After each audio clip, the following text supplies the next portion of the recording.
Merci beaucoup pour ces quelques mots. Merci messieurs. Je vous invite à descendre de scène puisque nous allons ouvrir maintenant cette deuxième édition du festival Grand Océan, vous présentant la déclaration de Grand Océan. Alors 5 sages se sont concertés pour la rédiger avec l'objectif de mettre en lumière les pistes de recherche prometteuses et les innovations destinées à préserver l'océan, mais aussi le besoin impérieux de développer une intelligence collective indispensable à sa protection. Accueillons tout de suite les sages qui nous rejoignent sur scène, accompagnés de la directrice éditoriale du magazine Science Avenir La Recherche, Dominique Leglu.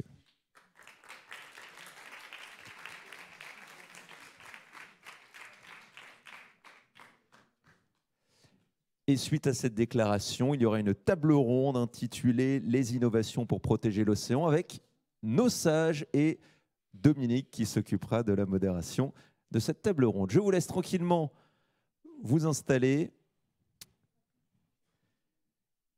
Et dans un instant, ce sera Françoise Gaël que j'invite à se mettre au pupitre et qui va vous lire cette déclaration donc, qui a été élaborée par l'ensemble des sages. Madame. Bonjour et merci de nous avoir invités. Nous nous sommes mis d'accord pour vous donner 5 axes de réflexion. Le premier, l'océan est un. Tous les espaces marins sont connectés et le fonctionnement de la planète tout entière en dépend. L'océan, comme ça a été dit, est le bien commun de l'humanité. L'océan est aussi source de connaissances et on connaît mieux la surface de Mars que le fond de l'océan où il reste tout ou presque à découvrir. Et il faut accélérer l'exploration scientifique dans tous les domaines de la connaissance et le faire savoir. Un océan, c'est aussi une source d'innovation. Les solutions fondées sur l'espace océanique sont porteurs d'avenir pour les sociétés humaines, santé, énergie, alimentation, bien-être. L'océan est aussi mémoire et avenir de l'humanité.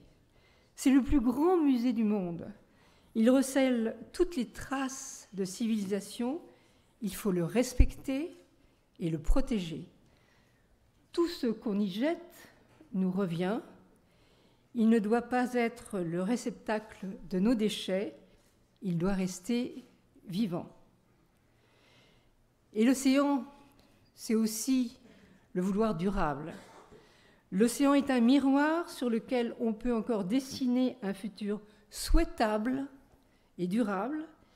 Il faut faire le strict inverse de nos erreurs passées. La protection doit être la norme et l'exploitation l'exception. Je vous remercie.